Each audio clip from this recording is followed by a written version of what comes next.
Uma roda ali. Olha. Acenda ali. Porque aqui, cara, aqui a velocidade é praticamente o triplo, é 90, 100. Cara, a rede de casa é a mesma qualidade.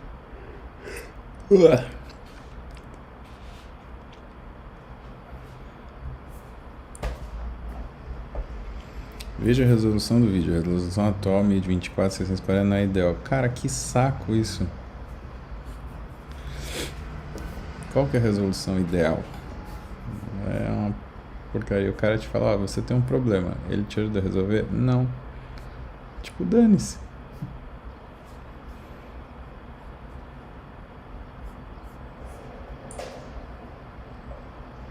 Veja a resolução do vídeo. Cara, que saco isso. Qual que é a resolução ideal? O cara te fala, você tem um problema. Dane-se.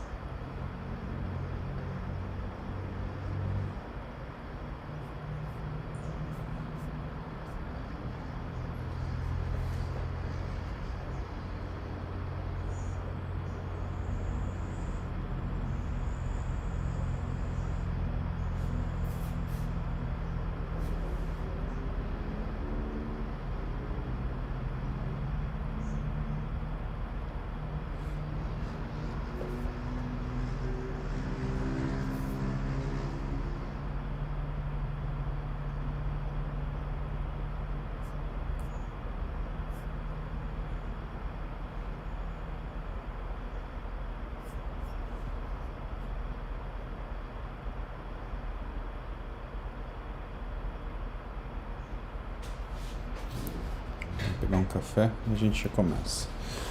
Já dá tempo de entrar a maioria do pessoal.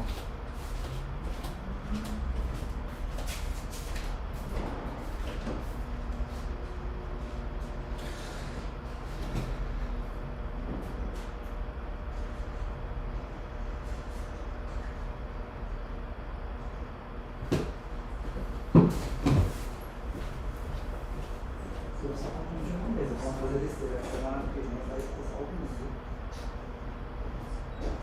E o pessoal comprou passagem já. Semana que vem.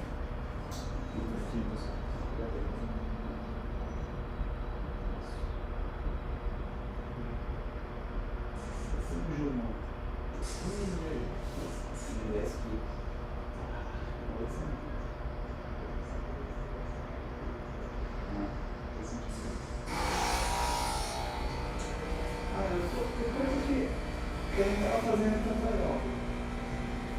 Aí começou. Agora tem sol, futebol, treino de futebol lá na praia. E eu gosto. E aí estou fazendo vídeo aí agora.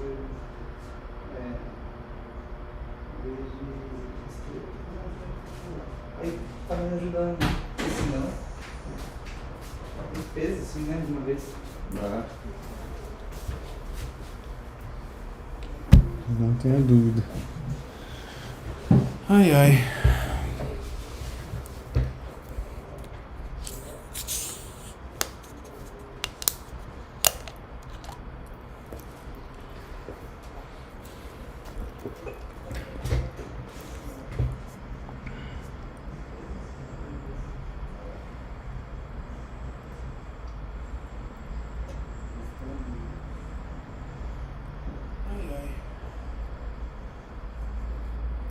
Bom dia, galera. Começar daqui 4 minutos, tá bom?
De refrigerante, minha... É verdade, tem a Coca, né?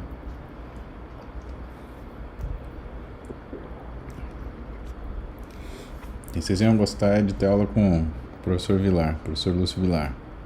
Ele dá aula tomando Coca Zero. Gosta de uma Coca Zero. Ai, ai. Aí às vezes na aula dava intervalo das aulas de endócrino. Aí eu descia pegar uma Coca e falava assim, vou dar uma Coca pra ele. Ele ficava todo feliz. Gente, felicidade é isso, a gente conseguir ter satisfação coisa pequena, viu? Vou falar pra vocês.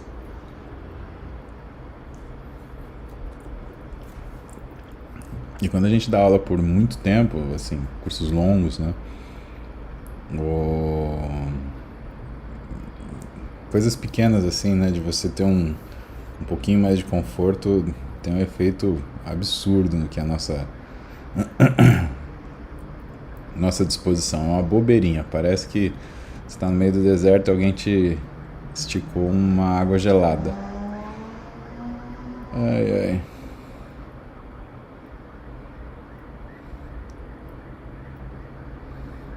Vitor,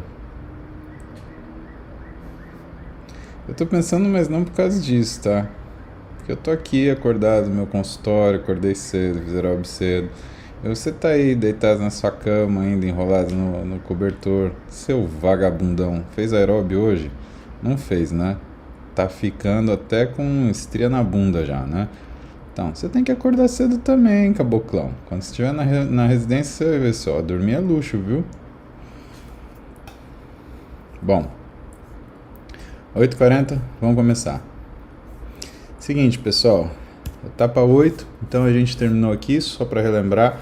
Então, receptor androgênico, onde as coisas começam, e os pontos principais, né?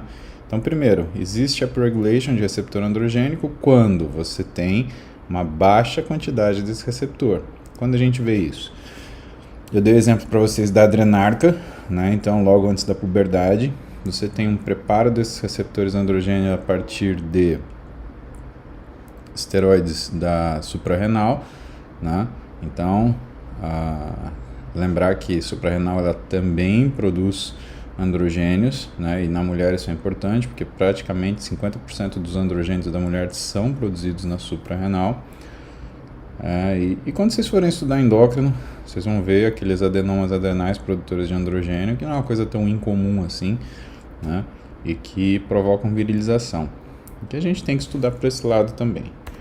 O contrário também existe, né? Downregulation, mas o downregulation de receptor androgênico normalmente é microRNA dependente, né? Então, o que é uma das coisas que mais faz você ter downregulation de receptor androgênico? Aromatização, né? O estradiol ele provoca a transcrição de RNA mensageiro que faz a diminuição da quantidade de receptor androgênico.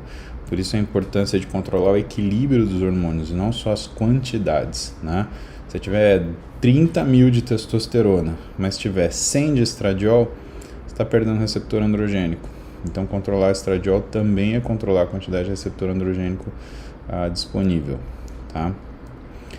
A gente chegou nessa imagem que é o que é a fundamentação teórica, né, que eu quero que vocês aprendam a fazer em medicina, né? Isso é o raciocínio clínico, né? O que vocês estão vendo aqui é uma série de informações, né? Só que o médico não é um cara informado, ele é um cara que raciocina. Então, quando você transforma isso nisso aqui, aí sim você está fazendo medicina, né? Do contrário, você é só mais um leitor de revista super interessante, né? Igual aquele seu tio velho que não faz nada da vida, fica em casa arrumando quintal e vem encher o seu saco querendo te ensinar medicina, né? Porque todo mundo tem um tio velho assim, né? Quando vocês ficarem velhos, vocês vão ter um cunhado assim, um concunhado assim, alguma desgraça dessa, né? Porque isso realmente acontece, tá? Mas vamos lá. Preciso que vocês entendam o papel metabólico do estradiol, tá? A melhor aula de estradiol que eu tive nessa parte, né, foi uma aula do professor Minuzzi, né? Ele, como pessoa e como médico, ele é um cara sensacional, é um dos desbravadores da endócrina nessa parte de hormônios sexuais, e é um sujeito que, quando vocês estiverem mais velhos, vale a pena vocês frequentarem o curso dele, porque vocês vão aprender muito de medicina e vão aprender muito de como atuar na medicina, né? Então, isso é importante, não é só a informação, é como você vai fazer isso, né? Então, vamos começar estradiol e saúde feminina, né? Então, a gente tem problemas relacionados aos níveis de estradiol que vocês estão acostumados a ouvir, como os cânceres de anexo feminino. Então, mama, útero, ovário, trompa, tudo isso. Mas saibam que existe relação do estradiol com cânceres masculinos. Então, por exemplo, uma das coisas que é aventada é a relação do alto estradiol com câncer de próstata, né? Quem estuda muito isso, estuda um negócio que se chama 16-alfa-hidroxistrona, né? Que é um metabólito da transformação de estradiol em estrona, né? Então, um passo atrás, né? E que em grandes quantidades ele predispõe a câncer de próstata, tá?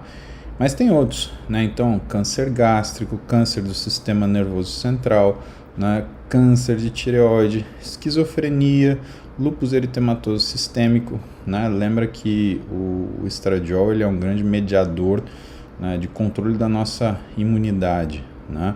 Esclerose múltipla e no homem, né, a hipogonadismo e oligospermia, né? Por quê? Porque é o estradiol que corta o eixo no homem, né? Na mulher, lembra que isso é diferente. Na mulher, o estradiol, ele aumenta a secreção de LH, ele melhora o que ele faz um upregulation de receptor para LH que vai aumentar a secreção de estradiol. Por que na mulher é assim? Porque a mulher faz o surto de estradiol para poder fazer a ovulação ao redor do 14º dia do ciclo menstrual, tá? Então, todos esses conceitos relembrados. Vamos lá. Então, no que diz respeito ao apetite, o aumento progressivo dos níveis de estradiol provoca uma diminuição do apetite durante a fase folicular e periovulatória. Lembra que quem controla isso é o núcleo arqueado, né? E o núcleo arqueado, então, ele vai lá, desliga neuropeptídeo Y-AGUT, liga PONC-CART, né? Através do alfa-MSH, que você vai sinalizar lá no receptor de melanocortina tipo 4, né? Uma sensação de saciedade, né? O que é interessante? Interessante é que esse receptor de melanocortina, ele também está ligado à libido, então uma melhora da libido também, tanto para homens quanto para mulheres, tá bom? Então não é só a mulher que tem a libido ligada ao estradiol, o homem também, tá? E um dos mecanismos pelos quais o apetite diminui na fase pré-ovulatória se deve à ação central do estradiol, potencializando a ação sacietógena da colecistoquinina gastrointestinal. Lembra da colecistoquinina? Diminui a velocidade do trânsito gastrointestinal. Pois é, essa sensação de, entre aspas, estômago cheio, tá? Então é uma falta de apetite, né? É uma pré-saciedade. Outro mecanismo é a ação do estradiol, que diminui o desejo por alimentos doces durante a fase folicular. Ele também está aumentando a expressão de neurônios da PONC, inibindo o apetite e protegendo contra o acúmulo de gordura visceral. Por que isso? Porque para você estimular a PONC, você tem que estimular a liberação de catecolaminas regulatórias, né? Então você tem ação de catecolamina em receptor beta 3 da gordura, principalmente da gordura visceral, e isso faz com que você mobilize gordura, portanto, né? Entenda que isso não emagrece, ele protege do acúmulo de gordura visceral, é outra coisa, né? Então, em vez de você colocar na região visceral, você coloca na região subcutânea, principalmente do tronco, né? Se você tiver uma insulina alta, se você tiver uma progesterona alta, essa gordura ela vai para a região da cintura, vai para a região da transição glúteo-femoral, né? Então, é aí que a gente vê o perfil feminino do negócio. Além disso, o estradiol atua em nível do córtex cerebral, sinalizando orexina, substância responsável por despertar o desejo pela prática de atividades físicas. Então, a gente percebe que existe essa disposição maior, principalmente, né, na fase periovulatória, né, esse interesse maior por atividades físicas e exercício. O estradiol, como a testosterona, ele inibe a lipase lipoproteica. Lembra que a lipase lipoproteica é a enzima que coloca a gordura dentro da célula, né? A insulina estimula a lipase lipoproteica, né? Só para a gente ter essa noção de um contra o outro. Então, de hormônios importantes que inibem a lipase lipoproteica: estradiol, testosterona e GH, né?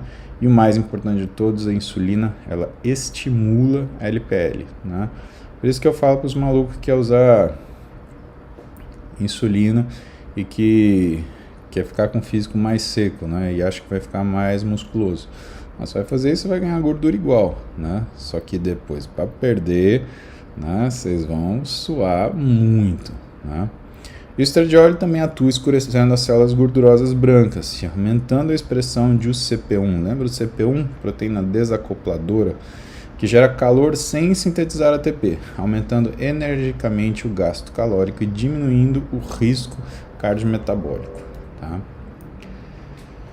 Menopausa, então, ela faz com que exista uma diminuição do metabolismo basal, tá? Essa diminuição é importante, pessoal, da ordem de 420 quilocalorias por dia. Isso é muita coisa. E esse declínio é mais intenso durante o início da menopausa. Então, a mulher ela tem uma perda muito rápida na fase inicial da menopausa, né? E depois existe uma estabilização. Por isso que o controle da menopausa, o ideal é que você faça ele, né, antes que a menopausa se estabeleça, né? Então, você começa na fase de perimenopausa, né? Aquela fase de periclimatério. Então, a mulher está chegando no climatério, você já começa a agir para diminuir essa resposta, tá? Porque olha só, quando você tem uma terapia de reposição hormonal muito bem colocada para a mulher, você tem uma manutenção da sua taxa metabólica basal, tá? Então, a menopausa não é uma coisa que você vai tratar sintomática tardiamente no seu paciente, você vai esperar ela chegar, não. Você vai acompanhar essa mulher, né, até que alguns sinais eles comecem a aparecer e você vai agir, porque clinicamente, como que você diagnostica a menopausa? É por dose de LH, FSH? Não, menopausa é clínica, tá?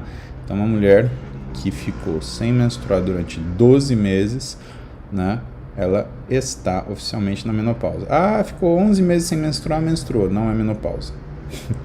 Eu sei, é estranho, mas é assim, tá? E funciona. Para mulheres oforectomizadas, portanto, elas vão ter decréscimo do metabolismo basal, elas vão diminuir a capacidade de fazer atividade física e a vontade de fazer atividade física, vão começar a apresentar disfunções metabólicas, vão aumentar o consumo calórico e vão aumentar a gordura abdominal, principalmente gordura visceral. Estradiol e músculo. A deficiência de estradiol, ela provoca uma diminuição de fosforilação da KT, bem como o declínio da expressão do mTOR e os seus alvos, P70, S6K e S6. Isso ocasiona a perda de massa muscular. Então, assim, o estradiol, tanto quanto a testosterona, ele ativa as vias de síntese proteica, né? Então, quando você acha que só a testosterona vai fazer essa diferença, não, o estradiol, ele é um importante agonista aí da testosterona. Por isso que a gente fala em equilíbrio, né? Se você é homem, você tem um determinado tipo de equilíbrio. Se você é mulher, você tem um equilíbrio dinamicamente modificado, porque seus títulos de estradiol não são os mesmos ao longo do mês. Por outro lado, a mulher menopausada, quando faz TRH, tem um aumento da expressão genética de GF1 muscular, que muito ajuda no ganho de massa muscular. Por quê? Porque normalmente na TRH você não fica variando a dose de estradiol ao longo do mês. Então você acaba dando uma dose que é meio que fixa, né? E isso acaba aumentando a expressão de GF1. O que você tem que tomar cuidado? É uma via análoga de estradiol e IGF-1.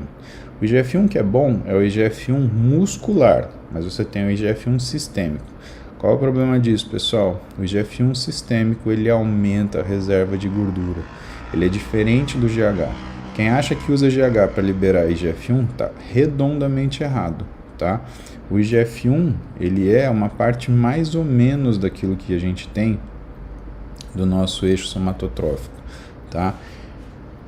E uma das coisas que faz com que o estradiol ele aumente a reserva de gordura, principalmente quando ele está alto, né, é justamente essa modificação, né, em relação à função do IGF-1 sistêmico, tá?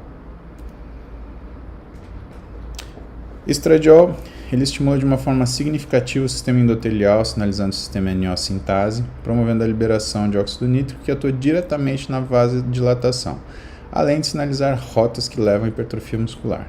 Que rotas são essas? Então, as principais vocês viram ali atrás, P70, S6K e S6. Essas são as principais. Ele age em mTOR. E mulheres amenorreicas costumam apresentar disfunção endotelial, que afeta diretamente saúde vascular e performance atlética. Onde vocês veem isso, por exemplo? Amenorreia hipotalâmica. Então, quando vocês tiverem uma queixa de uma mulher com amenorreia hipotalâmica, seja por uma síndrome REDS, seja por tríade da mulher atleta, vão fazer avaliação física nela. Vocês vão começar a ver spider, vocês vão começar a ver sinais de alteração vascular. Menopausa, Menopausa, pessoal, a forma que ela acontece, por mais que seja uma fase da vida, ela atinge muito o nosso tecido muscular. E uma das coisas que mais protege a mulher da menopausa é que ela mantém o treinamento, senão, realmente, ela envelhece muito rápido. Uma das coisas que vocês têm que notar, Homens e mulheres têm diferenças, têm velocidades de envelhecimento muito diferentes ao longo da vida.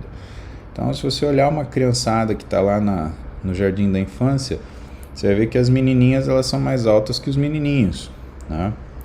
Depois, quando você vai ver durante a adolescência, a mulher com 16 anos é uma mulher pronta. Um homem com 16 anos ele ainda tem a cara de adolescentão, tem o nariz maior que a cara, orelhudo, aquela coisinha feia. Ele vai arrumar lá pelos 20, aí que ele vai ficar melhorzinho. Mas, por exemplo, aos 30, a mulher já é uma senhorita. Aos 40, ela já é uma senhora. E o homem ainda está meio garotão.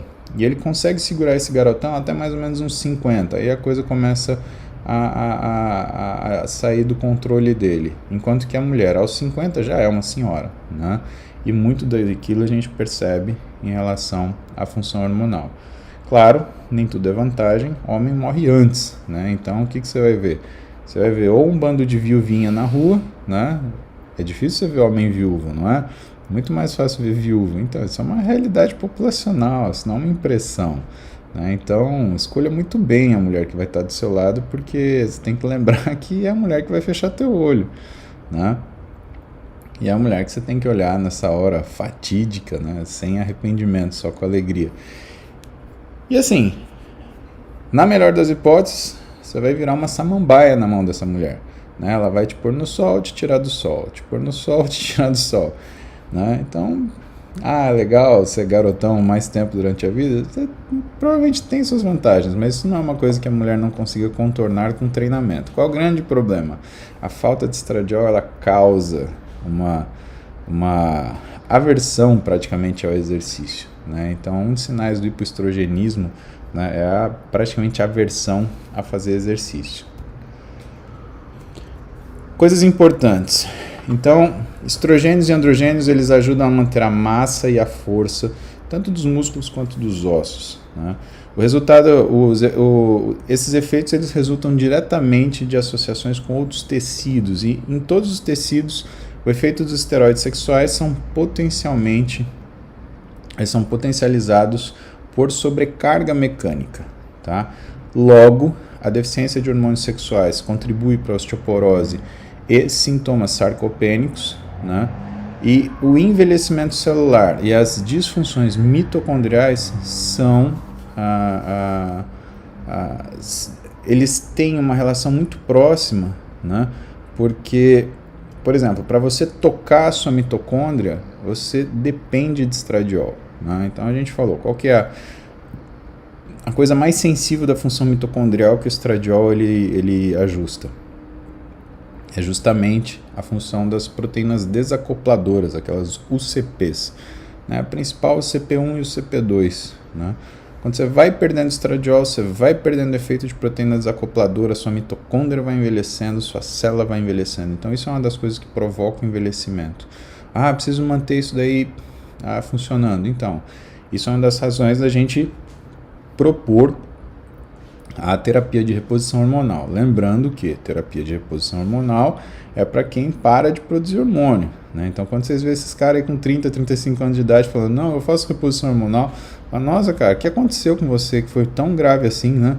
Você fez um hipogonadismo hipergonadotrófico, você foi irradiado, você sofreu um trauma grave, você teve um crâniofaringioma, né? Porque, do contrário, né, você está falando uma besteira do tamanho de um avião Jumbo 747. Né? Fazer reposição hormonal em homem de 35 anos de idade não faz o menor sentido. Né? É um eufemismo, como eu fico falando para vocês. Alguns estudos eles mostraram a íntima relação que existe entre estradiol e proteína contrátil, actina e miosina, e principalmente o 17-beta-estradiol. Né? Como que ele funciona? Né? Ele tem em relação às proteínas contráteis, para você ter uma ideia, logo depois que a gente treina, existe um aumento do estradiol para favorecer a nossa recuperação. Tá? Então, imediatamente após o exercício, a gente tem essa melhora. E essa elevação ela é responsável pela grande oxidação de lipídios, pela menor oxidação de carboidratos observada em mulheres, quando a gente compara com homens. Pois é, a mulher ela tem essa vantagem. Por isso que, quando vocês olham por aí, resultado geral, pode olhar na internet, né?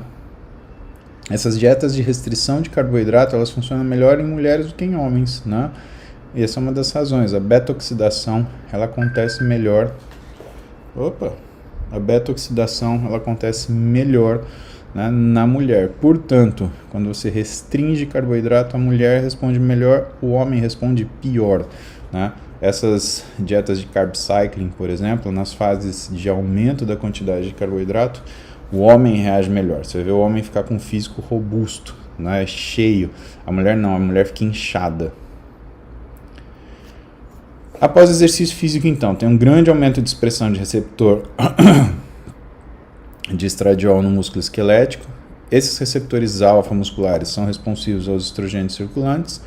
A atividade da miosina ela é também estradiol dependente.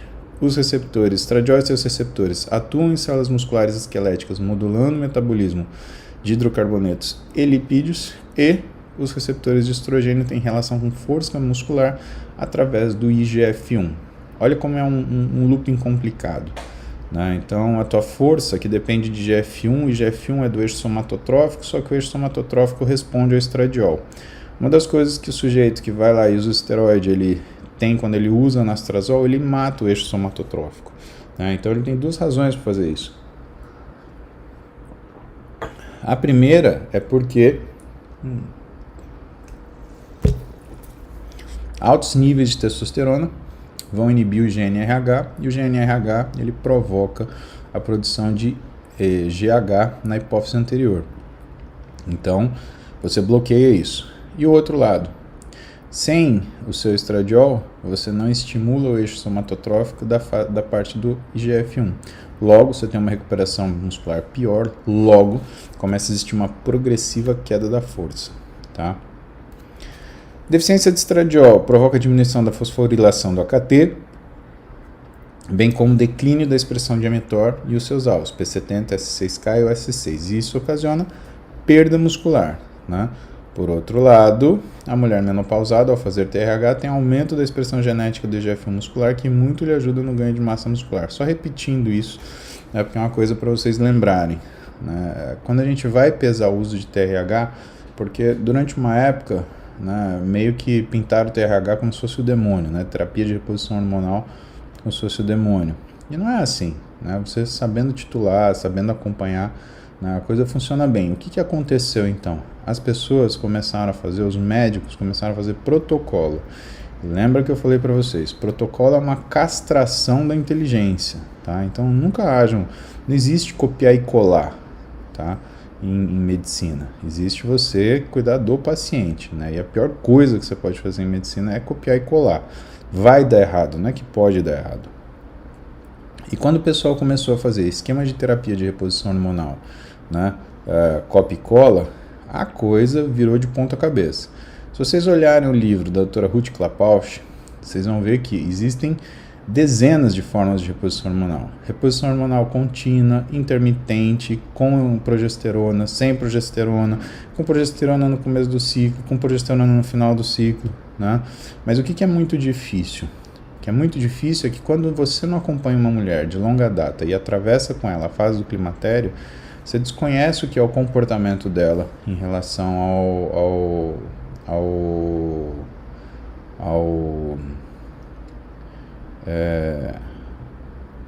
a forma de secreção hormonal dela, né? E aí o que vai acontecer é que você vai ter que tentar, né, até acertar aquilo que é o jeito dela. Então, como que você vai começar? Você vai começar com progesterona, você vai começar com estradiol, né? Porque aí, da onde você começa? Como que você faz, né? Então é uma parte muito difícil, que merece muito estudo e muito afinco de vocês, se vocês forem fazer isso. Estradiol atua contra estresse oxidativo e danos musculares através de suas propriedades antioxidantes e estabilizadoras de membrana, bem como na reparação muscular e inflamação. Lembra que o estradiol ele atua na nossa resposta autoimune e inflamatória? Pois bem, o androgênio ele tem essa característica, ele é mais inflamatório. O estrogênio ele é mais anti-inflamatório, mas do mesmo jeito que ele é mais anti-inflamatório, ele predispõe a pessoa a doenças autoimunes, né? E é por isso que você vê, por exemplo, Hashimoto, né, numa proporção de 9:1 entre mulheres e homens. Você vê lúpus eritematoso sistêmico muito mais comum em mulher do que homem, né? Doenças geralmente de cunho autoimunes são mais frequentes em mulheres por conta do estradiol, tá? O estradiol também age na ativação e proliferação das células satélites, que é o que a gente já esperava, por quê? Por causa da função enzimática dele, né? Então, você lembra que a testosterona, ela faz migrar a célula satélite, e o estradiol faz ativar essa danada. Então, por isso que existe uma proporção ideal de androgênio e estrogênio no sujeito que faz exercício, né? Qual que é essa proporção? Alguma coisa entre 20 a 30:1, né? Então, o homem, né, tem da ordem de 20 a 30:1 em relação a testosterona e estradiol. Limite de tolerância 15:1, tá? Menos que 15:1 a coisa fica muito difícil, né? E mais que 30:1 também fica muito difícil, tá? No homem, né, quais são as doenças que podem aparecer por conta do baixo estradiol? Então, osteoporose, artralgia, doença de Alzheimer, Parkinson, diabetes, né? Agora, eclâmpsia, estranho, né? Porque homem não tem isso, mas é de uma forma geral, né? Esses são coisas compartilhadas, né? Exceto eclâmpsia, que é da mulher, tá bom? O resto, osteoporose, artralgia, doença de Alzheimer, Parkinson e diabetes, elas são comuns entre homens e mulheres, tá? Lembrando que, mais uma coisa extraída aí do pessoal que vocês conhecem que faz ciclo, né? O cara começa a ter dor na articulação, e é um cara jovem, aí ele vai no clínico, aí o clínico acha que é de coisa de reumato, aí investiga uma artrite reumatoide juvenil, né, soronegativa, porra nenhuma, tava tomando anastrozol, né, bonitão? Aí tava com dor em tudo que é articulação. Acontece só com anastrozol? Não, acontece com tudo que é droga muito androgênica. Então você pega, está muito perturbado e você cria uma situação quase como se fosse um pseudo hipoestrogenismo, né? Por que pseudo? Porque o estradiol está lá. A questão é que a proporção dele está tão baixa em relação à ação do androgênio que o sintoma que você tem é justamente disso, tá?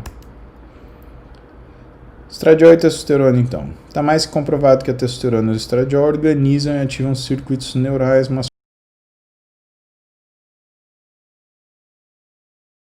Fase de desenvolvimento do cérebro e protegem muito contra a apoptose neuronal. Se fosse para a gente separar, pessoal, um efeito, uma importância da testosterona e um do estradiol, no homem, testosterona é memória, o estradiol é cognição. Então, sem testosterona você fica esquecido, sem estradiol você fica louco, né? E isso é verdade. Se vocês têm algum amiguinho, né, que é aquele coroão da academia, que não faz ciclo, né, ele só toma uma durinha por semana já, só que faz 30 anos. Você vai conversar com ele, você vai ver que a horta dele faz uma curva meio que para a direita, né? É uma coisa meio estranha, né? Ele vai falar umas coisas para você que não cola muito, né? Agora, a gente tem que lembrar que toda essa relação de cognição é porque existe um equilíbrio de neuroesteroides, né? Então você tem, por exemplo, no astrócito, a transformação de colesterol em testosterona. Então você tem a produção de DHEA, você tem a produção de progesterona, né, até você chegar em testosterona. E nos neurônios, de forma geral, você tem a atuação do estradiol, né, e você tem a formação também de androgênios iniciais para poder fazer a aromatização e a partir da androstenediona formar estrona e estradiol. Então existe isso no cérebro também, tá? O cérebro ele tem essa autorregulação. Por isso que tanta gente falava, o DHEA é importante para a função cerebral, é importante para a percepção de fadiga, né? Então às vezes não é que falta DHEA, na verdade a pessoa ela tem uma carência de andrógenos de uma forma geral, ou está acontecendo alguma coisa que está fazendo com que ela fique insensível a eles, né? Lembra que hipotiroidismo faz uma piora da sensibilidade periférica ao hormônio. Então, muitas vezes você está vendo uma piora dessa função, mas, na verdade, o que está acontecendo é que você tem uma dessensibilização. Tem outra coisa importante, né? Um hipotiroidismo agudo, esse aumento do TSH, o TSH ele tem uma ação muito parecida com no receptor de FSH. E o que acontece? O TSH muito alto, ele vai fazer uma inibição do eixo gonadal, tá? Então, não infrequentemente, vocês vão encontrar o sujeito, principalmente com aqueles TSH explodido, 16, 18, né? 12, né? Você vai ver que o cara ele tem uma supressão do eixo hipotálamo, hipófise, gônada, por causa dessa semelhança aí do TSH. Afinal, eles são todos ativadores de receptores da mesma família, né? Então, acaba sendo uma coisa meio generalizada. Estradiol e saúde masculina, então. Onde a gente tem receptor androgênico no sistema nervoso central? No cérebro inteiro. Mas qual áreas que eu chamo a atenção de vocês? Na amígdala e na área pré-frontal, tá? Por que eu chamo a atenção de vocês para esses dois lugares? Porque o androgênio, principalmente quando você suplementa androgênio, ele provoca aumento da amígdala. Ele tem essa hipertrofia da amígdala. E o que acontece? Quando hipertrofia a amígdala, hipertrofia o quê? Ansiedade, compulsividade e irritabilidade. Isso é altamente modificador do comportamento. E da área pré-frontal, da iniciativa.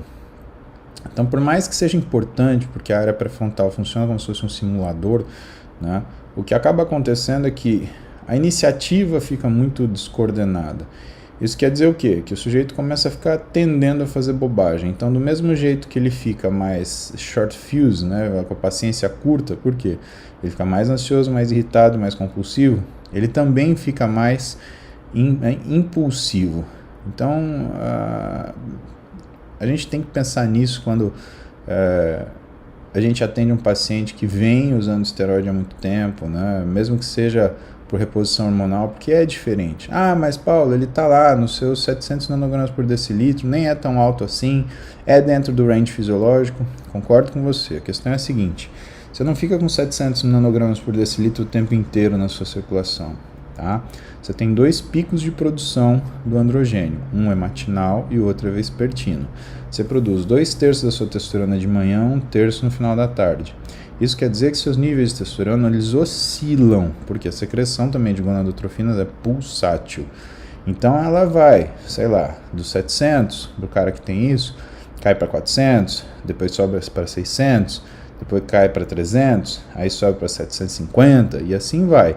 Quando você tem um sujeito usando um esteroide, né, mesmo que ele mostre lá 700 nanogramas por decilitro, o que está acontecendo? Você está tendo aquilo sustentado. Por isso que é diferente a testosterona que você aplica da testosterona que você produz. Essa é uma das principais diferenças. E é por isso que também é diferente, né, o uso da testosterona em gel da testosterona injetável. A testosterona injetável ela faz um título mais sustentado. Isso é bom? Isso é ruim?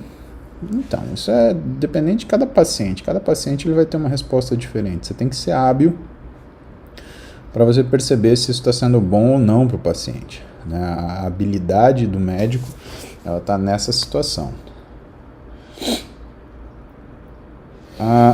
a testosterona ela aumenta a perfusão em áreas específicas do sistema nervoso central, então ricas em serotonina, memória e funções cognitivas.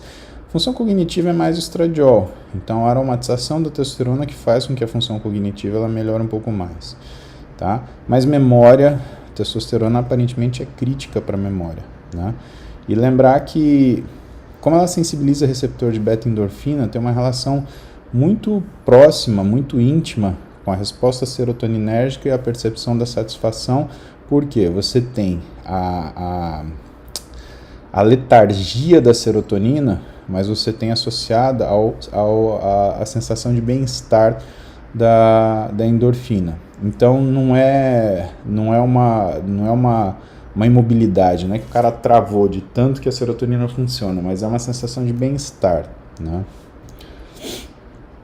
A testosterona, ela diminui a função do GABA no hipotálamo, por isso que muitas mulheres que fazem reposição de testosterona, elas têm menos irritabilidade, menos propensão para depressão.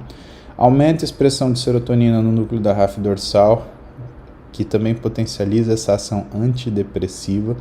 Aumenta o receptor de 5-hidroxitriptamina, né? Aumenta o transporte de serotonina e modula a neurotransmissão sináptica. Então, assim, existe todo um conjunto de ação da testosterona. Faz diferença a mulher ter ou não ter. Aliás, faz muita diferença, né? Lembra, tudo na vida é igual sal, tá? Muito é ruim, mas pouco é uma desgraça, né? Aliás, sempre o muito e sempre o pouco são uma desgraça, né? Pouco sal, a comida fica lá, insossa. Muito sal fica incomível, né? Então, a gente tem que ter... O que é o bom? É o normal. Teve uma época que a medicina ela se deixou levar pela sedução. Não, quanto menos melhor. Não, quanto mais melhor. Não existe isso. Medicina não é sobre extremo. Aliás, uma coisa que medicina não tolera é extremo. Medicina é sobre equilíbrio. E o que é difícil de fazer medicina, pessoal? É que, como ele é equilíbrio, muitas vezes ele é um equilíbrio dinâmico. E aí que a coisa fica difícil, né? Porque você tem que entender como é que é a dinâmica desse paciente para você acompanhar o seu tratamento. E você, quase como se você estivesse surfando, né? Você tem que saber a hora de entrar com a medicação, você tem que saber a hora de tirar a medicação, você tem que saber a hora de diminuir a medicação, você tem que saber a hora de aumentar a medicação. Por quê? Normalmente as coisas funcionam assim.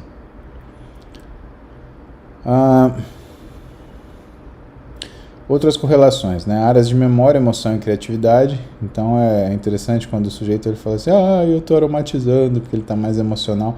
Mas a testosterona alta ela faz isso, ela provoca uma labilidade emocional. Lembra que a amígdala também cuida disso. Então não é que você vai ficar mais choroso por causa do estradiol. É porque a testosterona faz isso também, né? Você vai ficar mais emocionável, né? Áreas de sono, percepção sensorial, temperatura e humor, o que é muito comum em heavy androgen user ou abuser, né? O cara que usa muito androgênio, insônia, o cara não dorme, né? Eu tive aquela asma lazarenta lá aqueles meses atrás, eu cheguei a tomar 80 mg de prednisona por dia. Quem falou que eu dormia? Eu passava a noite jogando The Last of Us, né? Minha filha me apresentou esse jogo maldito. Eu virei 2 noites seguidas, mas também zerei 1 e 2. Aí o Carlão, que é um amigo meu, ele me apresentou um negócio chamado Call of Duty. Call of Duty? Jesus. Aquilo é terrível para a vida de uma pessoa, porque você só quer fazer aquilo e sexo. Ai, cara, não falei isso, né? Tô falando tudo para criança, meu Deus do céu. Não, mas é verdade. Se eu pudesse ter um mês de férias, eu ia fazer só isso. Call of Duty e outro. Ia ser muito divertido. Ia descansar até de treinar. O Ulisses até engasgou, que ele falou, nossa senhora, o Paulo falou tanta merda que eu... Tem um monte de menininho aí que concorda comigo. Eu sei que vocês concordam. Seu bando de safado, né? O Ulisses também concorda. Ele quis falar baixo, mas eu falo para vocês. Então tem isso, né? E áreas que controlam o movimento e coordenação de cabeças, olhos e corpo, tá bom? Testosterona melhora o humor, melhora a sensação de bem-estar, melhora a cognição espacial. Isso quando ela está em quantidades fisiológicas, pessoal. Quando está suprafisiológica, a coisa não funciona assim. Então, bater o carro, pode ver que é um bombado, né? Tem muita chance disso acontecer. tá? Caiu de moto, vai olhar, tá lá, um corpo estendido no chão, lasqueira, né? Mas tem isso, né? A sensação de bem-estar. E o que eu chamo a atenção para vocês? O pessoal que faz atividade física fala, porque a testosterona dá massa muscular. Não, ela em níveis fisiológicos ela contribui. Só que o cara que não gosta de treinar, que tem aversão ao exercício, ele sente que aquilo é menos desconfortável. E esse menos desconfortável, apesar de não ser uma sensação de conforto ou bem-estar, ele já faz com que o sujeito ele consiga fazer aquilo, né, de uma forma mais consistente. E o resultado do exercício vem como? Com consistência. Logo, né, essa é uma das funções que, na minha opinião, é o principal fator anabólico da testosterona. Não tem nada a ver com a parte fisiológica. Para mim, ele é a parte mental, tá? É a parte de controle psíquico, tá? Pode ver que você aí, quando você briga com seu namorado, com sua namorada, vai tentar fazer exercício depois. Às vezes nem comer você consegue, aliás. Ou você consegue de mais ou você consegue de menos. Toda a sua vida fica desregulada. Por quê? Porque é a capacidade que você tem de observar satisfação na sua rotina, né? E quando você tem uma droga que modifica isso, né, tudo muda de figura. Alguns estudos efetuados em humanos vieram demonstrar que uma série de ações biológicas tradicionalmente atribuídas à testosterona, atuando via receptor androgênico, na verdade são dependentes de aromatização desse hormônio para estradiol. Do que ele está falando aqui, pessoal? Ele está falando de libido, tá? É um trabalho bacana que chama a dupla hipótese do estradiol. Além dele dar performance sexual, ele dá libido. Então ele faz as duas coisas. Por isso que eu falo para vocês, a droga que mais detona libido no homem não é outra senão anastrozol, né? O sujeito ele olha, é muito comum isso nesses ferreiros, né? Eles vão, fazem um exame de qualquer jeito, olha que ele tem estradiol, aí ele escuta um barulhinho que estradiol é hormônio feminino, ele acha que ele não precisa disso. Ele vai lá, toma 2, 3 miligramas de anastrozol por dia, porque ele quer zerar, porque aí ele vai ficar machão mesmo. Contar para vocês o que acontece. Pois bem, a gente tem, né, esses receptores de androgênio e estrogênio no cérebro espalhados de uma forma bem distribuída, né? Mas a gente também tem ação da aromatase, então o teu cérebro ele também faz aromatização para regular esses níveis. Lembra que astrócitos, neurônios em geral, eles fazem produção de andrógenos, né? Só que para ação local, né? Então quando você começa a mudar isso, tudo começa a ter uma resposta diferente, né?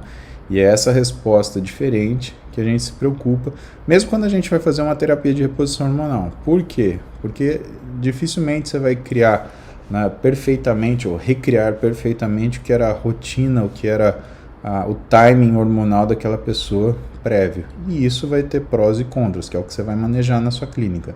Não tem terapia de reposição hormonal perfeita, né? O que existe é uma reposição que obedece àquilo que o paciente percebe como conforto, aquilo que você consegue minimizar como desconforto e o rastreio que você precisa fazer, porque existe uma associação de chance de aumento com doenças neoplásicas, tá? Então, tudo isso é importante no dia a dia. Lembrar que o estradiol ele é importantíssimo para a formação óssea, tá? Então, o estradiol, além dele controlar, né, os osteoblastos, né, ele acaba controlando também a atividade de quebra do osso, né, os osteoclastos. Ele segura um pouquinho a função do osteoclasto, mas não é que ele impede, tá? É que ele segura. Então ele dá uma desaceleradinha no osteoclasto e dá uma aceleradinha no osteoblasto, tá? No osteoblasto não, perdão. No osteoblasto. Então o que acaba acontecendo? É uma questão de relativização, tá? Por quê? As drogas que a gente tem para osteoporose, pessoal, ou são drogas anticatabólicas ou são drogas anabólicas, né? Ou ela faz você ganhar osso ou ela faz você não perder osso. E o problema é que ela faz 100% uma coisa. E por que não dá para fazer isso? Se vocês não viram, vocês ainda vão ver uma coisa na ortopedia, tomara que vocês vejam na ortopedia, que são as fraturas atípicas, né? E aonde você vai encontrar, em que tipo de população você vai encontrar fratura atípica? Você vai encontrar em populações com osteoporose, mulheres com osteoporose que usam bifosfonados. Né? Por quê? Porque o bifosfonado ele impede a reabsorção óssea. Só que o osso fica velho, pessoal, quando o osso ele fica velho, ele fica ebúrneo e ele quebra de um jeito específico, que você na radiografia olha e fala, opa, isso daí é uma fratura atípica, tá? Geralmente são fraturas subtrocantéricas, né, em traço reto, né, que você fala, nossa, mas como que quebrou isso daí? É porque o osso está duro demais. Por quê? Porque ele está envelhecido. Por quê? Porque tomou bifosfonado, o bifosfonado impediu a reabsorção. Por isso que existe uma coisa na osteoporose, e aí vocês vão estudar isso em endócrino, né, que é o drug holiday, né, você faz férias daquela droga. Por quê? Porque aí você favorece a volta da função dos osteoclastos, a reposição do osso que está envelhecido, né, e aí você volta a tratar de novo, mas com um osso renovado, tá? Isso para vocês terem ideia de dinâmica. Então, por isso que não tem uma cura 100%, porque na verdade, né, você tem ciclos de ação dessas células, aonde parece que o osteoclasto é malvado porque ele absorve o osso. Não, o próprio osteoblasto estimula a função do osteoclasto, né? Por quê? Porque ele fala, estou construindo aqui, eu preciso que você vá quebrando na frente. É assim que funciona, né? Então o osteoclasto ele vai quebrando para o osteoblasto construir. Só que com o envelhecimento e com a alteração dos hormônios, o que acontece? O osteoclasto quebra mais do que o osteoblasto constrói. E aí você tem primeiro a osteopenia, depois a osteoporose. Os estrógenos, então, eles controlam nosso núcleo arqueado, né, fazendo com que PONC, CART, neuropeptídeo Y, eles respondam pelo nosso consumo de energia, né. Se fosse para a gente dar uma função neurológica para o estradiol, seria a função cognitiva, que é a mais predominante de todas em relação à parte neurológica dele. Lembrando que libido é um pouquinho da função cognitiva. Esse é o estudo que eu falei para vocês, da Charlotte Cormier, Gregory Ball e Jacques Baltazar, que é sobre, né, essa hipótese da ação dupla do estradiol, né? Tanto a motivação sexual quanto a performance sexual, ou seja, libido e capacidade de, dependem de estradiol. E o que ele muda, de novo, fixando em relação ao exercício? Bom, ele controla a nossa sensibilidade periférica à insulina, né, ou a nossa sensibilidade à insulina no pâncreas, no fígado e no músculo. Ele controla o nível de inflamação e diferenciação na gordura branca. Ele controla a termogênese na gordura marrom, né, além do que a gente já falou, que é o controle do consumo calórico pelo hipotálamo.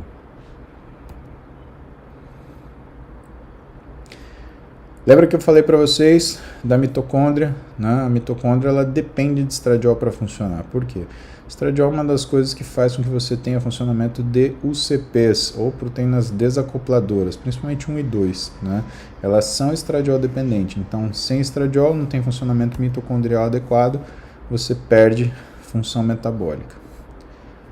O estrogênio, no geral, ele só tem uma função em relação à parte de estrutura, que é a função do tendão, né? Então, tendões são fortalecidos quando você tem estrogênio suficiente.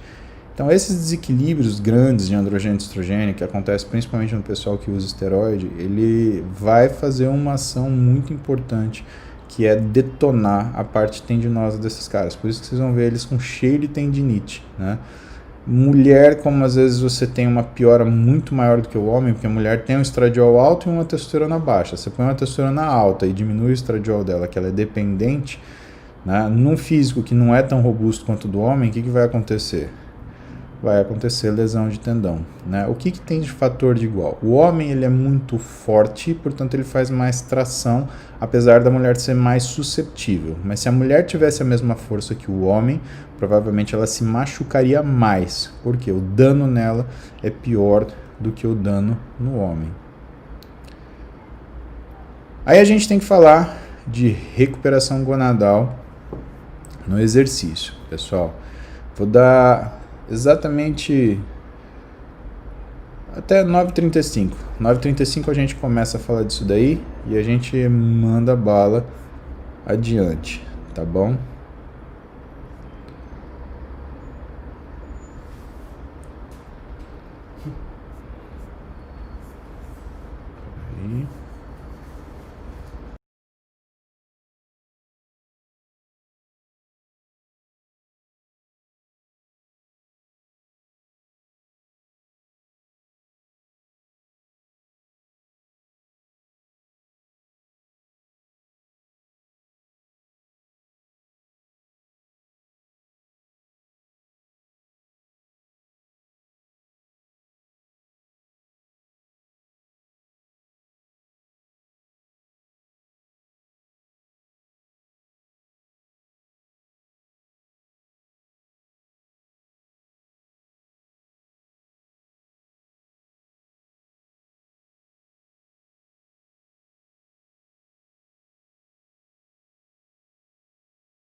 E aí, pessoal?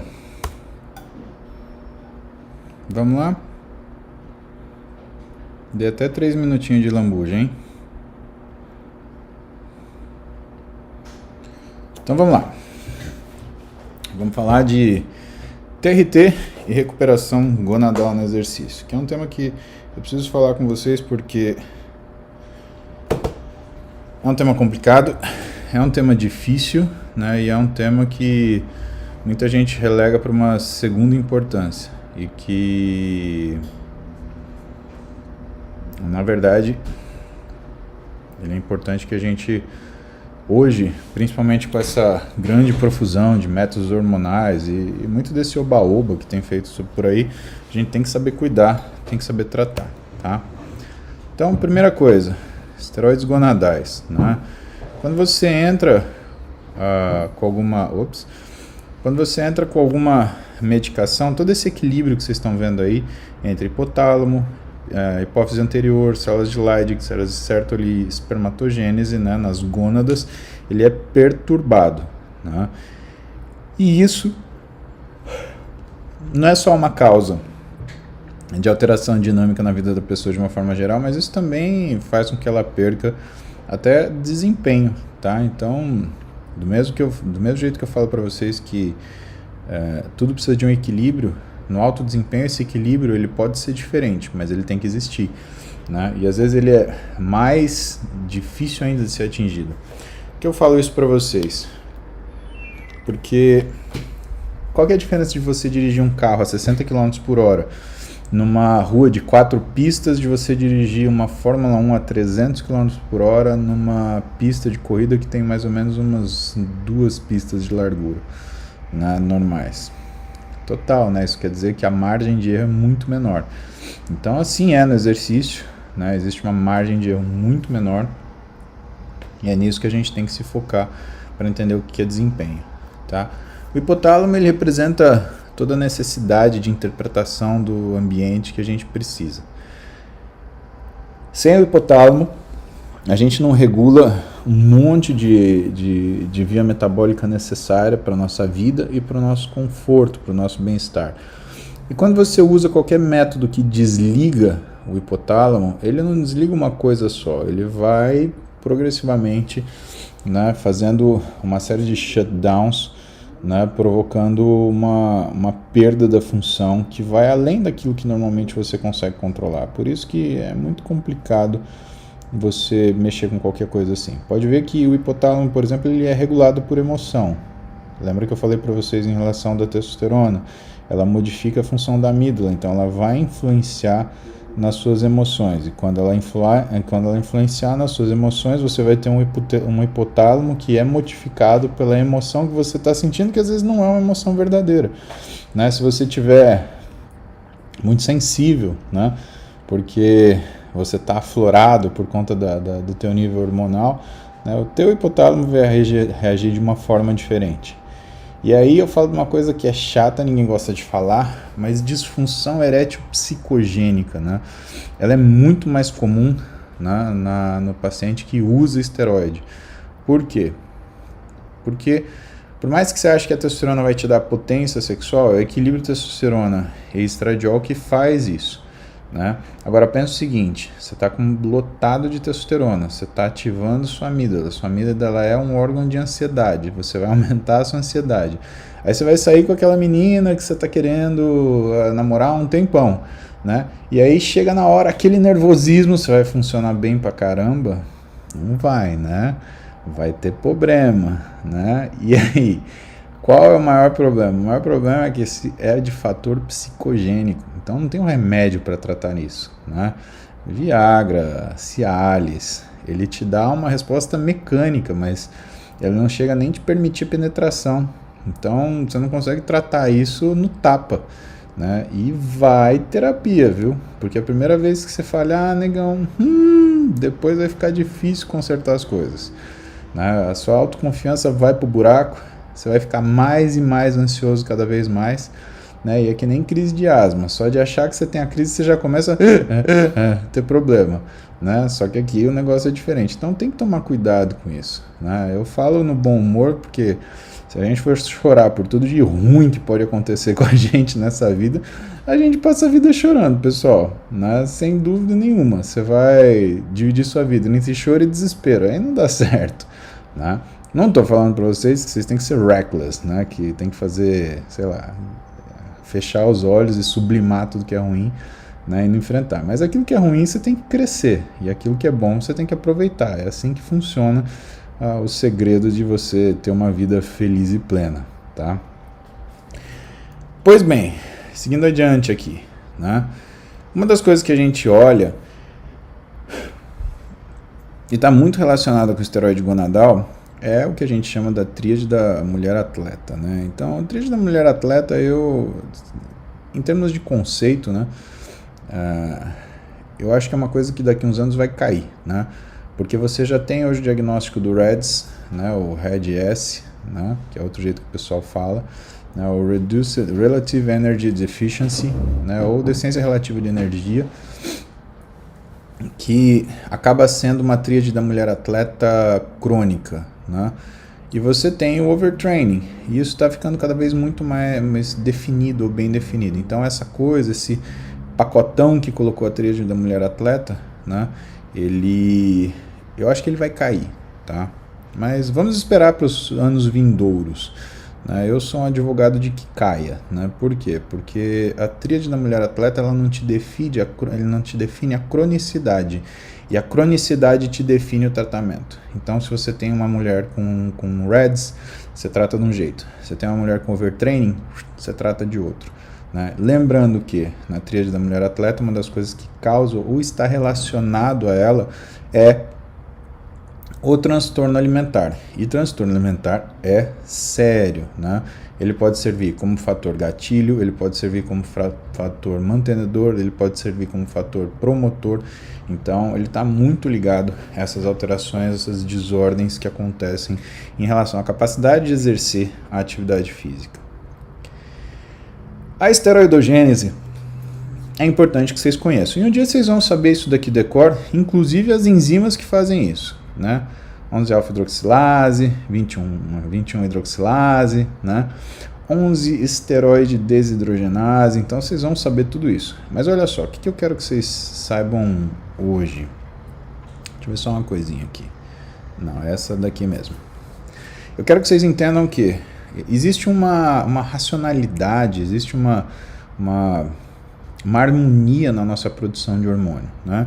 Então eu vou contar uma historinha para vocês que vocês nunca mais vão esquecer e que vai facilitar se de alguma forma vocês no dia a dia precisarem lembrar disso daqui. Então, Deus fez o mundo em 6 dias, descansou no 7º, e o ser humano não foi um pouco diferente. Ele falou assim, bom, eu preciso montar um ser vivente. Esse ser vivente, ele vai ser 80% de água. Então, o que eu preciso criar? Aí Deus foi lá na biologia molecular e falou, preciso criar mineralocorticoides, né? Porque se ele é 80% de água, eu tenho que fazer com que essa água permaneça equilibrada. E o que fazem os mineralocorticoides principalmente? Eles controlam nosso metabolismo de água. E a partir do colesterol, Deus fez pregnenolona, progesterona, deoxicorticosterona, corticosterona e aldosterona. E quando Deus olhou o que ele fez, ele falou assim, isso é bom, permaneça assim. Só que quando Deus conseguiu controlar a água, ele falou, bom, eu consigo ter um corpo vivente. Aí ele falou assim, eu preciso ter alguma coisa que reaja com o ambiente. Como que você reage com o ambiente? Através de resposta inflamatória. Então eu preciso ter sinalizadores que controlem a resposta inflamatória. Como que eu posso fazer isso? Deus falou assim, não vou começar do zero, né? Porque Deus é trabalhador, mas não é burro. Então ele falou assim, vou aproveitar uma via. Vou pegar a pregnenolona, vou transformar em 17-hidroxipregnenolona. Vou pegar a progesterona, vou transformar em 17-hidroxiprogesterona. Porque a partir daí, o que eu faço? Eu faço deoxicortisol, cortisol, cortisona e eu crio os glicocorticoides. Deus fez isso e ele achou bom, porque ele conseguiu controlar a inflamação.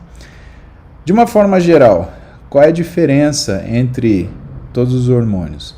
A gente vai chegar lá. Mas quando Deus fez essa resposta ao ambiente, ele falou assim, bom, agora eu preciso criar uma estrutura, né? Eu preciso ter um outro sinalizador que cria estrutura. E Deus olhou lá na biologia molecular e falou assim, já sei, vou inventar os androgênios. Mas Deus era trabalhador, mas não era burro. Então o que ele fez? A partir da 17-hidroxipregnenolona ele fez o DHEA. A partir da 17-hidroxiprogesterona ele fez o androstenedione. E a partir do androstenedione ele fez a testosterona e a partir da testosterona ele fez o DHT. Deus olhou e falou assim, achei bom, mas tá quase bom. Mas tá pior, mas dá para melhorar, mas vou melhorar. Né? Por quê? Agora ele tinha estrutura, mas ele precisava de função. Por quê? Porque aquela estrutura era muito robusta, eu precisava de alguma coisa que fizesse com que aquilo tivesse uma funcionalidade melhor. E aí Deus olhou e falou assim, já sei, eu vou criar os estrogênios. Foi lá na biologia molecular, falou, vou inventar os estrogênios. Deus era trabalhador, mas não era burro. Então ele aproveitou a androstenediona, em vez de fazer a coisa tudo do zero, ele criou uma enzima chamada aromatase e transformou a androstenediona em estrona. Da aromatase ele transformou a testosterona em estradiol. E aí, ele criou a criação perfeita dele, o estado da arte, que são os esteroides estrogênicos. Né?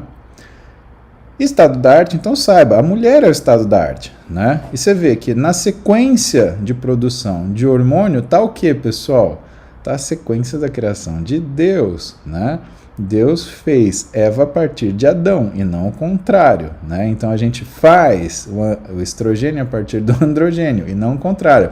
Quer ver mais uma coisa assustadora? Você não produz estrogênio, você aromatiza androgênio. Olha só, Deus não fez a mulher, ele arrancou uma costela de Adão e a partir disso ele fez a mulher. Deus não fez a testosterona, ele foi lá, arrancou um carbono e aí ele fez o estradiol, tá? Deus não fez o estradiol, ele fez a testosterona, foi lá, arrancou um pedaço e virou estradiol. Então, olha que interessante. Qual que é a diferença, então, quando a gente vai andando para frente nessa sequência evolutiva bíblica, né? Em geral, os mineralocorticoides têm 21 carbonos, os glicocorticoides têm da ordem de 17 carbonos e os esteroides sexuais da ordem de... Aliás, tem 19 carbonos, 20 carbonos e os esteroides sexuais têm da ordem de 17 carbonos, tá? Então, tanto testosterona quanto estradiol. Então, tem uma diminuição de radical metil conforme você anda aí da esquerda para a direita, né? Mas eu contei essa história para vocês, independente se vocês são religiosos ou não, né? É uma alegoria, né? Não quero mexer com nada da convicção de vocês, mas eu sou católico e eu tenho bom humor, então eu relaciono as coisas para também criar uma história mnemônica. Então lembra disso, né? A gente transforma as coisas, né? Deus, ele é inteligente, então ele não faz o trabalho duas vezes, logo ele aproveita o que ele está fazendo, né? Então basicamente as enzimas são a expressão de Deus na Terra, né? Você tem a enzima justamente para não ter que fazer o negócio do zero, né? Então a gente caminha desse jeito, né? Formação de androgênio, como é que é? Você está a um passo de decorar pregnenolona, 17-hidroxipregnenolona, DHEA, ou progesterona, 17-hidroxiprogesterona, androstenedione e testosterona, tá? Por que é importante você lembrar disso? Lembre-se que todos os progestagênios têm uma moderada ação androgênica, né? Onde você vai estudar isso? Você vai estudar em ginecologia ou ginecoendócrino, quando você for ver, por exemplo, métodos de anticoncepção. Tanto os métodos de demora, como Mirena, Quilena, quanto os métodos orais, que são baseados em progesterona ou em progestágenos, né? E aí, por conta dessa derivação, você tem uma ação androgênica mínima. O que essa derivação androgênica vai fazer? Fazer a mulher ganhar músculo? Não! Fazer ela reter sódio, tá? Por quê? Porque os androgênios fazem isso. Existe uma diferença muito grande entre os mineralocorticoides e os estrogênios, tá? Mas ela não é tão grande assim entre os mineralos e os androgênios. Lembrando que a 17-hidroxiprogesterona, pessoal, ela é entre um androgênio, um corticoide e um mineralo, tá? Ela é um bicho que está lá no meião, né? E que o que vocês estão vendo aqui, tudo que vai para frente também volta para trás, com exceção do DHT e da testosterona. DHT não volta a ser testosterona, o DHT ele vira uma outra coisa, 3-androsdiol, não sei o que lá, né? Eu não sei o nome desse metabólito, eu não consegui decorar na minha vida, um dia talvez eu decore, né? E o estradiol não volta a ser testosterona, tá? Isso é um problema de energia de ativação, né? A transformação de testosterona em estradiol e testosterona em DHT é uma reação endergônica, né? Você gasta energia para fazer isso, quer dizer que o retorno ele não é espontâneo. E aí a gente tem lá de esteroides gonadais, que é a curva em U que eu falo para vocês. Eu já mostrei isso aqui para vocês, é bom que eu repita para vocês lembrarem, né? A testosterona na zona suprafisiológica e na zona infrafisiológica, né? Ela tem respostas extremamente parecidas, né? Então, dislipidemia, alteração cardiovascular negativa, aumento de adiposidade abdominal e queda da resistência insulínica, elas acontecem tanto no que é a deficiência androgênica parcial, quanto a testosterona na zona suprafisiológica. É por isso que a gente chama de curva em U, ó, parece um U deitado. Eu sei, é difícil para sábado de manhã, é foda, mas tenta imaginar. A gente tem que imaginar muita coisa, tá bom? Aqui é o que eu falei para vocês no comecinho. Não falei para vocês. Puta, eu falei na live hoje. Aliás, vocês estão assistindo essas lives de manhã?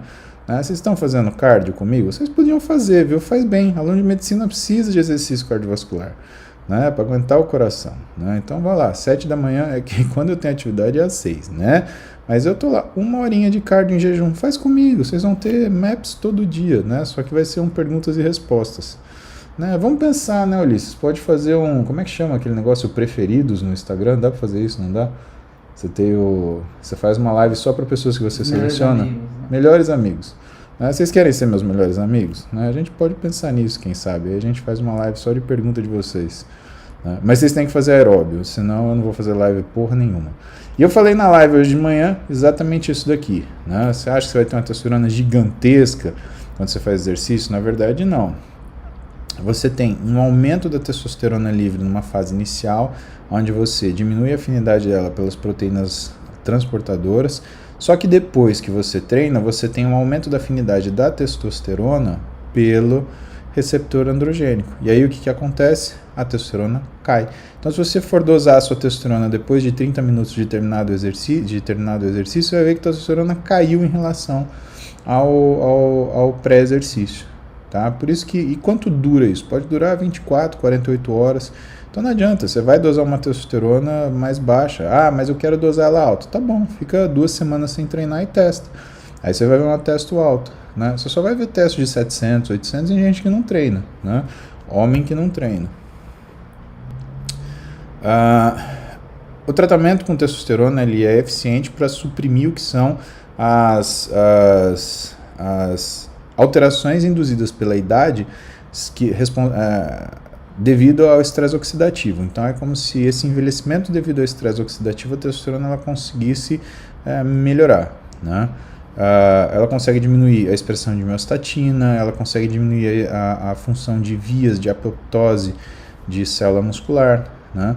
E consegue modificar o que é a nossa captação de glicogênio. Então isso faz com que a gente tenha uma ação positiva da testosterona, né?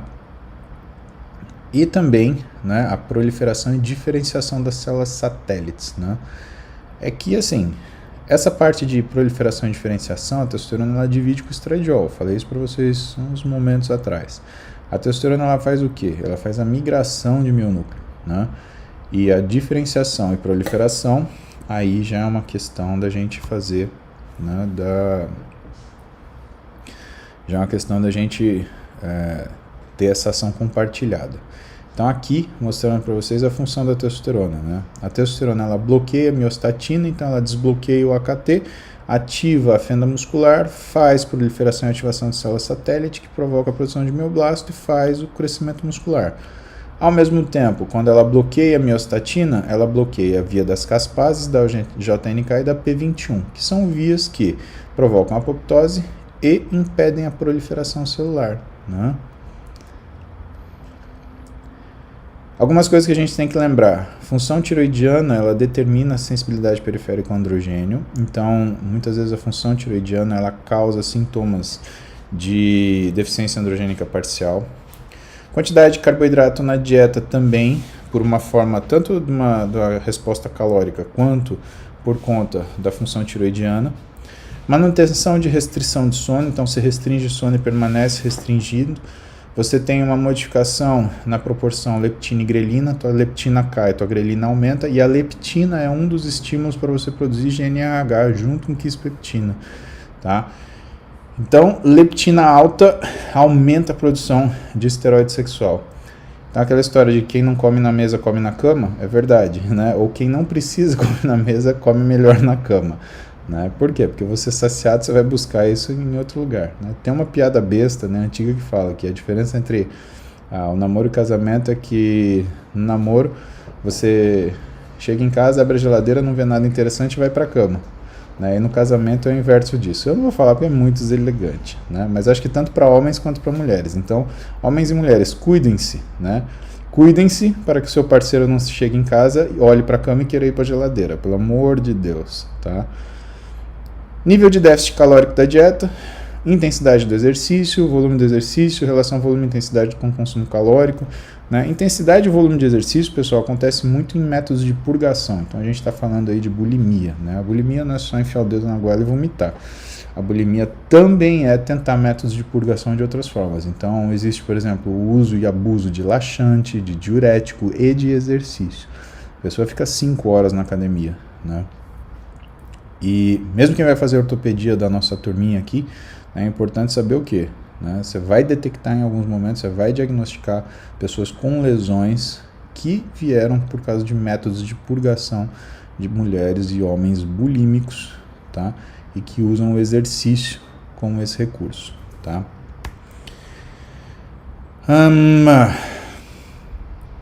TRT no paciente esportista tem que ser considerada depois que você tem uma determinação de disfunção hipotálamo hipofisária gonadal, tá? Você pode ser iludido por níveis baixos de testosterona, principalmente quando o paciente não tem sintoma, tá? TRT e TRH é para resolver sintoma, tanto que o diagnóstico de menopausa, como é que é?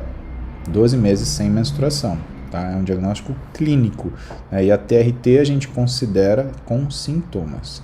Após adequação, volume e intensidade de treino e dieta, após tentativa de recondicionamento gonadal, então a gente tenta primeiro fazer o cara voltar a produzir, depois a gente parte para o TRT. O que vai acontecer normalmente quando você tem um hipogonadismo hipergonadotrófico, ou seja, falha da glândula, né? O LH-FSH altíssimo com uma testosterona baixíssima. Nessas condições, aí não tem nem o que discutir, reposição hormonal imediata, tá? Obedecer níveis fisiológicos. Então você não vai fazer uma reposição hormonal que o cara fica com 5.000 de testosterona, né? Você vai fazer uma reposição hormonal que o caboclo ele vai ficar com o fisiológico, né? Favorecer métodos mais fisiológicos, então a escolha que você vai ter entre gel, entre comprimido, entre injetável, né? Vai manter obrigatoriamente efeito colateral metabólico sob controle, então qual é o mais importante deles? Dislipidemia e oxidação de parede de artéria, tá? Vai seguir percepção de qualidade de vida do paciente, tá? E você vai evitar tanto exagero quanto undertreatment. Então não adianta dar lá 2,5 mg de gel de testosterona para o seu paciente se a indicação é usar 100, né? Isso daí não trata nada, às vezes é até pior, né? E o exagero não vai dar 100 quando ele precisa de 50, né? Então, é isso que é a dificuldade. O paciente para TRT, pessoal, ele é um paciente que você vai manejar muito, não é simplesmente chegar, tô essa receita, tchau. Não, você vai prescrever, você vai ligar para ele, tudo bem, você está bem, está disposto, melhorou? Não melhorei tanto, tá, vamos fazer um exame? Aí você vai ver no exame o que aconteceu, se a testosterona que você deu ela aromatizou, se ela se manteve, tá? Isso daí é importante, sempre correlacionado dado clínico com resposta de exames, né? E aí vem uma das coisas que eu gostaria que vocês soubessem fazer, que é a recuperação de função gonadal depois de uso de esteroide, né? A gente faz isso, é possível fazer isso. Retomar a função normal do indivíduo. Só que você tem que ter paciência, você tem que ensinar essa paciência para o seu paciente. Ele não pode ser um paciente impaciente, pelo amor de Deus. Ele tem que ser um paciente muito paciente. E você tem que ser o médico mais paciente ainda, porque você tem que dar atenção para esse paciente, né? Você tem que ouvir as queixas dele, você tem que entender o que ele está reclamando, né? Então, vamos lá.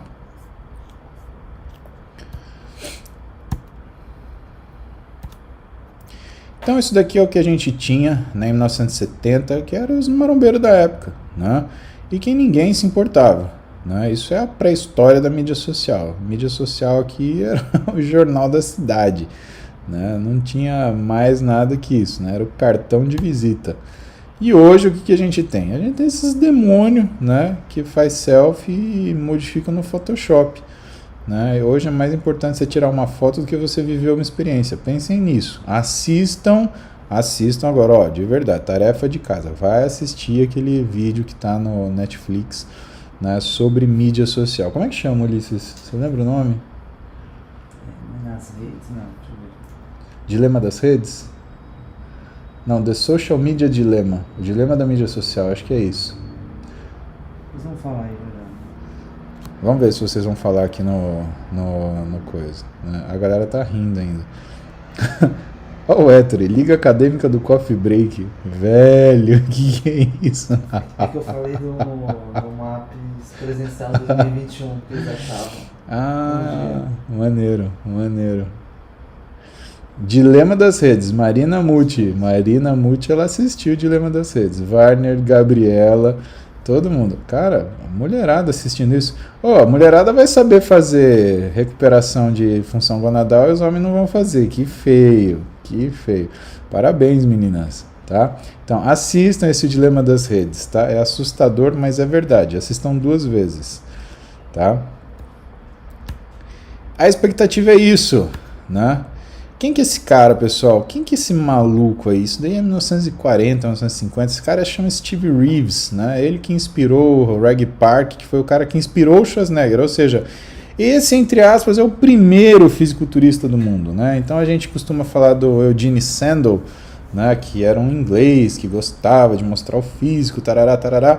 Só que assim, bem sucedido, né? Que conseguiu utilizar e transformar isso em carreira foi o Steve Reeves. Né? Por quê? Porque a partir desse físico ele interpretou Hércules, né? Ele foi o primeiro Hércules do cinema, né? E vocês estão vendo, era um cara que era musculoso e era um cara bonito. Vocês não colocariam esse cara para ser o super-homem? Né? Olha só que cara de super-homem que ele tem. O maluco do queixo quadrado e da mão de macaco, né? Teve um... Vocês conhecem o Léo Stronda, né? A primeira vez que ele vem no consultório, ele falou aquele jeito de carioca dele. Caralho, o maluco tem uma mão de macaco? Quase que eu respondi pra ele. Né? Passou perto. Mas é isso daí. Steve Reeves, tá? Esse cara inspirou o Reg Park, que depois inspirou Arnold Schwarzenegger, que eu acho que nem todos vocês sabem quem é, tá bom? Mas o Arnold Schwarzenegger é o cara que inspirou a maioria dos fisiculturismos da minha época, né? E dos fisiculturistas que estão competindo atualmente, né? Que tem na casa dos 30 anos, né? 40. Pelo menos 10 anos mais velho que vocês aí. Isso daí, ó, é uma fase pré-esteroide, tá? A gente foi ter nandrolona em 1964, tá bom? Oxandrolona um pouquinho depois, né? É da década de 60. Aqui não tinha bola. Então, o cara conseguiu fazer um físico desse, né? Sem suplemento, sem esteroide e sem saber como treinar. Você acha que alguém falou pra ele, faz 3 de 8, 4 de 10, treina ABC, né? Não, isso daqui foi na raça. Eu tenho muito respeito por esse sujeito. Se fosse para ter o quadro de uma pessoa no meu consultório, né, que significa para mim um ícone em relação a... Não é empreendedorismo, né? Como que chama o cara? Não é intrépido, não é... Inovação, talvez, um cara inovador. Eu acho que foi o Steve Reeves, né? Esse cara criou o físico dele do nada, não tinha, né? Educação física, ou quem estudava, né? Porque, né, aí a gente tinha uma forma muito primordial, né, de todas as profissões, né? Mas não estudava ganho de massa muscular, era uma coisa assim, tipo, levanta esse peso aí e vê o que acontece, né? Mas olha o físico que esse cara fez, né? Sensacional, né? Steve Reeves faleceu no ano 2000, né? Então, viveu bastante, né? 74 anos aí, né? E assim, é esse sujeito aí que vocês estão vendo. O resultado real, né, do esteroide, que eu pego muito no consultório, eu pego isso aqui, né? Não pode rir, tá? Essa tetinha, né? Essa modificação facial intensa, que a gente vai falar sobre isso, tá? Então, basicamente, existe esse hipogonadismo induzido por esteroide, né? E ele tem uma série de sintomas, né? E um dos sintomas, né, é essa depressão, né? Então o cara faz o ciclo, depois do ciclo ele fica deprimidão, né? Fica sem capacidade de descansar, fica com uma concentração perturbada, fica com queda de libido, fadiga, insônia, anorexia, anedonia, né? E por que o resultado não é o que o cara espera, né? Isso é importante falar para vocês. Pelo seguinte, o que faz o efeito não é o esteroide em si, é o receptor androgênico, né? Então, às vezes, vocês veem os caras que têm um resultado maravilhoso, que o que ele tem é um problema a testosterona dele é mais alta? Na maioria das vezes, não. Mas a capacidade, a função do receptor androgênico dele tá? O problema é que não dá para tomar receptor androgênico, ou você tem ou você não tem, né? Inteligência, você até consegue compensar com esforço, né? Veja, eu sou um cabra muito esforçado. Agora, genialidade você não copia, né? Do mesmo jeito que tem gente que vai ter um físico com receptor androgênico até para espirrar, né? Todos esses anos aqui no consultório, eu tenho uma paciente mulher que ela tem um físico diferenciado de tudo, assim, e sem brincadeira, o negócio dela é comer empadinha com coxinha. E se eu mostrar para vocês, vocês vão achar que é uma atleta prestes a competir. É um negócio, assim, não dá para entender, né? Eu não consigo explicar o que é o físico da Isabel, né? O primeiro nome dela é Isabel. E, assim, ela gosta de treinar, né? E ela me procurou porque ela teve uma época que ela fez o uso de esteroide e o físico dela piorou, né? Ela ficou quadrada, que ela parecia uma máquina de lavar roupa, né? E hoje, né, ela tá com a cinturinha super fina, né, tem um quadril bacana, tem projeção do glúteo, né, tem uma coxa bem musculosa, né? E é musculosa, você vê que não é aquela que é preenchido de gordura, né? E eu, sinceramente, eu não sei explicar o que acontece com a Isabel, né? Tinha que pegar um pedaço do músculo dela, fazer um estudo e correlacionar aí com imunistoquímica, parte de receptores, tinha que ver tudo isso daí. Mas eu não vou sacanear. Falar, Isabel, dá um pedaço do seu quadríceps aí. Não vou fazer isso, né? Eu gostaria, né? Aliás, Isabel, você não está assistindo isso, mas se alguém contar para você porque te conhece, se você me dá um presente de aniversário, me dá um pedaço do seu músculo para eu estudar. Tem uns amigos meus na UFRJ que vão adorar jogar aquilo na imunistoquímica. A gente vai descobrir certinho o que você tem, né? E depois nós vamos chorar, porque não dá para copiar, né? Ainda, né? Eu acho que vai, tá? Eu acho que vai. Nos próximos 20 anos, talvez. Eu vou ser um velho com 60, né? Quer dizer, eu já sou um velho com 40, eu vou ser um velho com 60, mas como eu pretendo ainda estar treinando, eu vou ser um velho quadrado. Aí eu vou ficar um velho quadrado e mais maior do que eu sou. Né? Minhas filhas vão querer me internar. Falam, você tá caduco, né? E eu vou continuar fazendo o que eu tô fazendo, né? É porque eu sou igual ao Popeye. I am what I am, né? Vocês sabem quem é Popeye. Enfim, também não é o que se espera, por quê? Por causa da ação do aumento da resistência periférica à insulina. Então, quando a gente tem aumento da resistência periférica à insulina, a gente tem diminuição da quantidade de glicose muscular, né?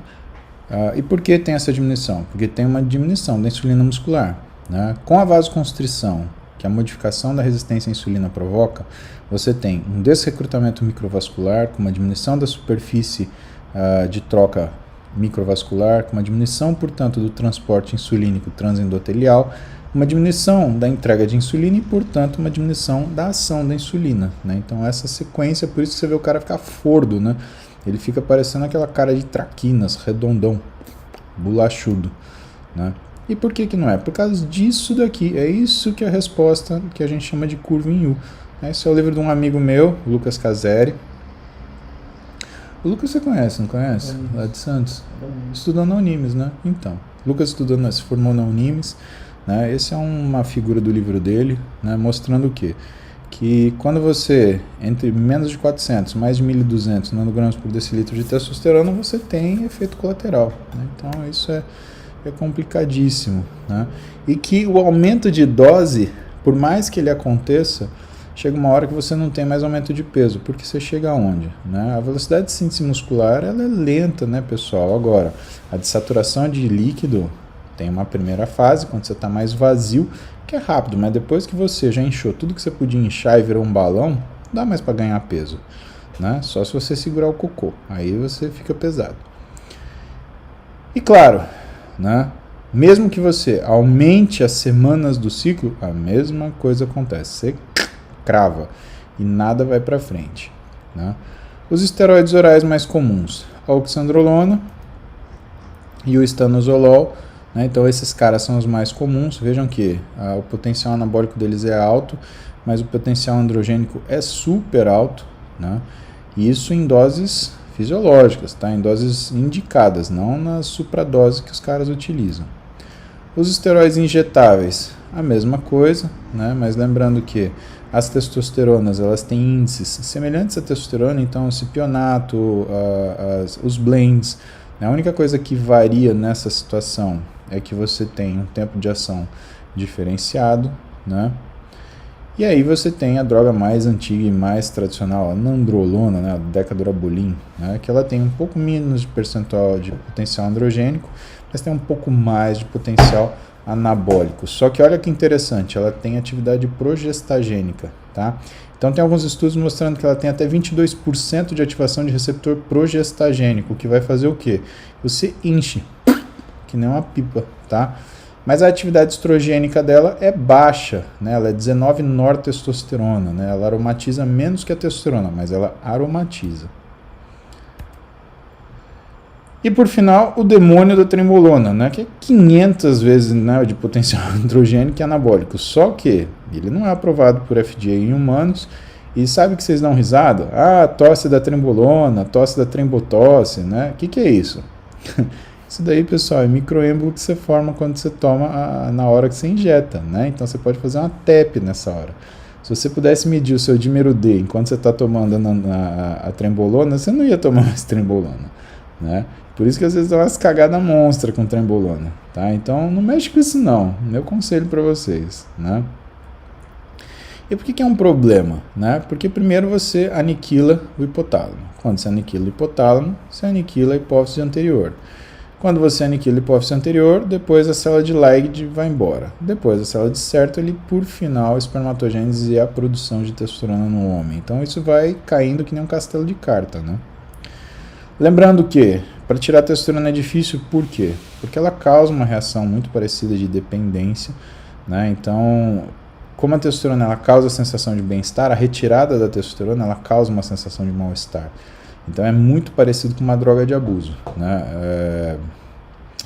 Muitas vezes você tem que tratar o cara que usa o esteroide como se fosse um drogadito, tá?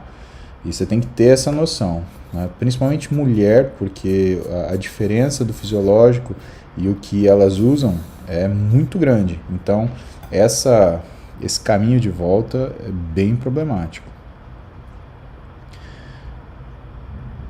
Isso é tão problemático que, né, em homens com depressão refratária, né, a testosterona em gel ela é suplementada para tentar melhorar um pouquinho essa resposta, tá? E os objetivos de você fazer uma TPC é o quê? Devolver o eixo hipotálamo hipófise gônada, devolver libido, disposição, humor e capacidade de socialização, né? Porque você fica um demônio mesmo, né? Quando você está hormonizado, que nem o pessoal fala. Baixar risco inflamatório endotelial, devolver capacidade física e treinabilidade. Então, ó, esse trabalho é de fevereiro de 2019, saiu no Endo, né, do ano passado, que é o maior congresso de endócrino dos Estados Unidos, né? E ele apareceu na Endocrine Society, que é a referência, né, de tudo, né? Então, é referência para a gente em tudo em relação a endócrino, né, como uma forma mundial de expressão de sociedade, tá? Então, o que nos mostra a história de publicações desse assunto, né?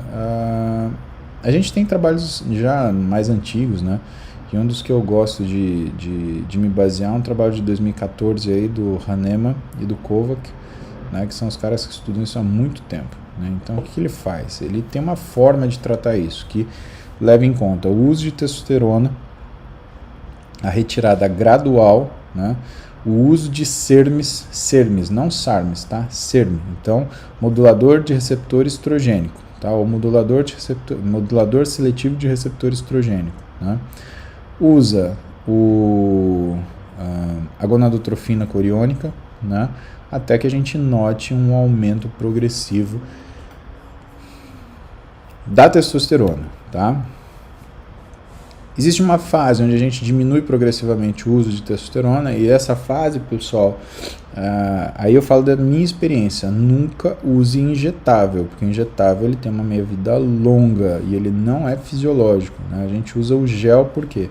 O gel, por mais que seja testosterona exógena, ele tem uma ação mais fisiológica, ele tem uma absorção mais suave e ele tem um tempo de metabolização que meio que bate com a testosterona nossa, né? Ele vai durar aí 4 a 6 horas, então se você usar ele de manhã e de noite, você está imitando aquilo que é a nossa secreção natural. Como que a gente faz, né? Então, primeira vez, a gente usa, por exemplo, o clomifeno com doses regressivas de testosterona.